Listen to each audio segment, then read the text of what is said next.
Assalamualaikum warahmatullahi wabarakatuh. Selamat pagi pemirsa, bertemu dengan saya Gung Karsana kali ini di program iNews Jabar. Pada kesempatan kali ini kita akan berbincang dengan Kepala Dinas Ketahanan Pangan dan Pertanian Kota Bandung atau DKPP Kota Bandung terkait dengan pemilahan dan juga pengolahan sampah di masa darurat sampah di Kota Bandung yang diperpanjang hingga Desember 2023 mendatang. Kita akan mencari tahu lebih dalam apa yang dilakukan oleh DKPP Kota Bandung untuk memanfaatkan sampah khususnya sampah organik yang ternyata ini bisa dimanfaatkan untuk kompos dan juga untuk pakan ternak.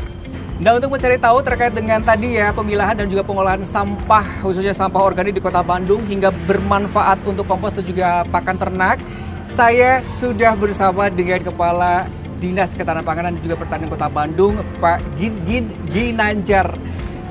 Pak Gingin, apa kabar? Alhamdulillah sehat. Salaman dulu kalau gitu Pak. Siap. Alhamdulillah kalau sehat kalau begitu ya Pak. Pak, terima kasih sebelumnya atas waktunya. Tadi saya juga sudah sempat putar-putar gitu ya di kantor DKPP Kota Bandung dan melihat berbagai pemanfaatan sampah ternyata sebegitu luar biasa ya Pak ya. Nah, saya ingin cari tahu lebih dalam gitu ya. Tapi sebelum ke sana, sebelum ke pemanfaatan sampah, kita ingin tahu dulu nih Pak, apa ya Pak kaitannya DKPP kan pangan dan pertanian gitu ya Pak ya, dengan sampah khususnya di masa darurat sampah Kota Bandung saat ini. Iya, terima kasih. Kalau ditanya apa kaitannya, sangat terkait gitu ya. Jadi Kota Bandung ini sebagai daerah bukan produsen pangan gitu ya. Kita hampir 97% pangan yang Kota Bandung itu kita impor, kita datangkan dari luar Kota Bandung. Nah, untuk itu, untuk mengurangi ketergantungan itu, kita ada sebuah program bagaimana masyarakat memanfaatkan pekarangan lingkungan sekitar rumahnya untuk ditanami berbagai jenis pangan. Istilah kita urban farming terintegrasi dan kita beri nama ini buruan saya. Buruan saya. Nah, ini sebagai upaya bagaimana menghasilkan pangan di sekitar rumah dengan akses yang tentunya mudah dan pangan yang sehat. Nah, salah satu unsur budidaya pangan ini tentunya perlu salah satunya media, yaitu kompos. Nah, justru dengan sampah ini, khususnya sampah organik, bagaimana itu diolah menjadi kompos, dan kompos ini menjadi bagian penting dari pengembangan ketahanan pangan atau buruan saya tadi. Selain kompos juga ada maggot nanti, ada dan olahan-olahan lainnya yang dimanfaatkan dari sampah. Dan sampah ini sudah menjadi bagian penting dari model buruan saya yang DKPP kembangkan di Kota Bandung khususnya. Oke, kalau dari sumber sampahnya sendiri seperti apa Pak proses alurnya itu Pak secara singkatnya?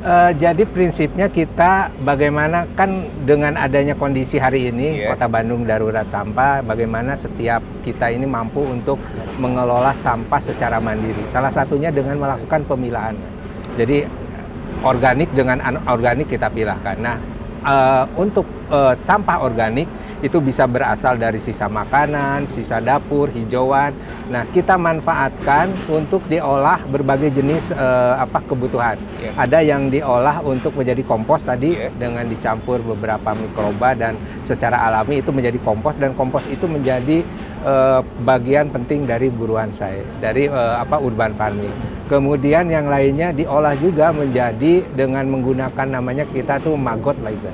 Dengan menggunakan BSF ini satu pendekatan yang mengolah sampah organik secara cepat dan hasilnya itu bisa menjadi bahan pakan untuk ternak, apakah ikan atau ayam. Bahkan bagian lain dari maggot ini bisa juga sebagai pupuk gitu.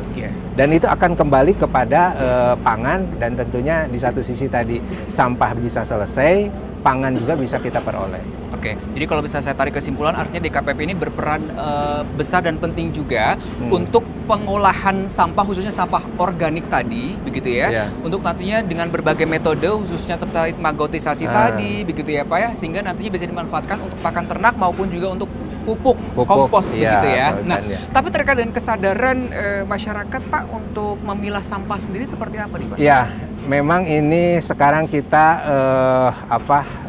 tidak ada kata terlambat. Kita sedang memulai, bahkan secara regulasi kita sudah mengeluarkan keputusan wali kota, bahkan ada inwal gitu terkait dengan bagaimana tadi mengolah sampah secara mandiri gitu ya.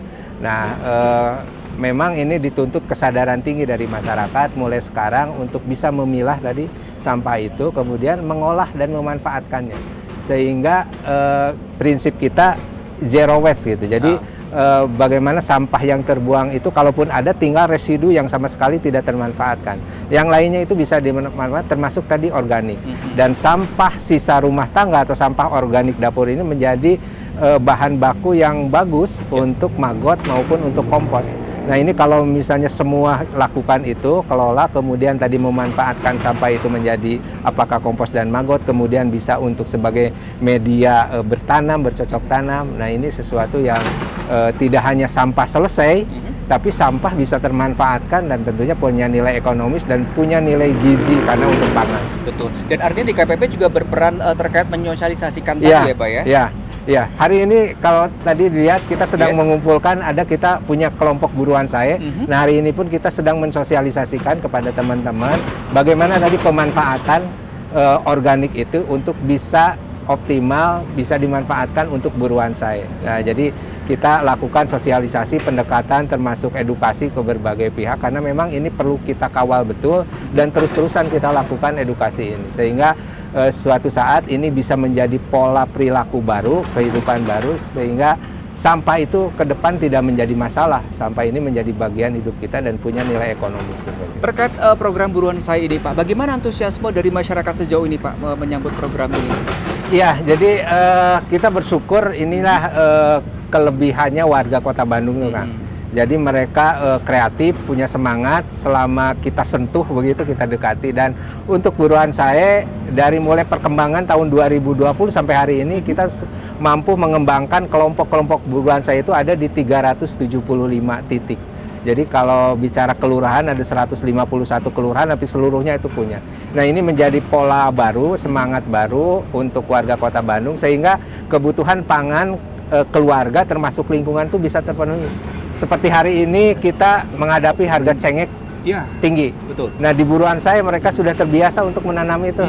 Sehingga kebutuhan itu dengan adanya harga naik tidak terlalu terpengaruh karena mereka bisa akses, bisa produksi dari lingkungannya sendiri. Mereka sudah punya di kebunnya sendiri. Ya, gitu paling ya, Pak, tidak ya? tadi untuk kebutuhan keseharian itu bisa terpenuhi dari kebunnya atau halamannya sendiri. Oke, Pak Ginggin ini lebih menarik lagi. Saya ingin tahu lebih dalam bagaimana sih sebenarnya masyarakat ini nantinya bisa mengakses begitu ya hasil-hasil pengolahan sampah seperti tadi maggot. Kemudian juga maggot ternyata juga bisa dikembangkan lagi jadi beberapa termasuk pelet ya Pak ya? Iya. Nah, nanti kita akan cari tahu lebih dalam ya Pak ya? Kita boleh agak muter dulu ngobrol-ngobrol lebih jauh nantinya ya Pak ya? Baik. Ayo Pak silakan Pak.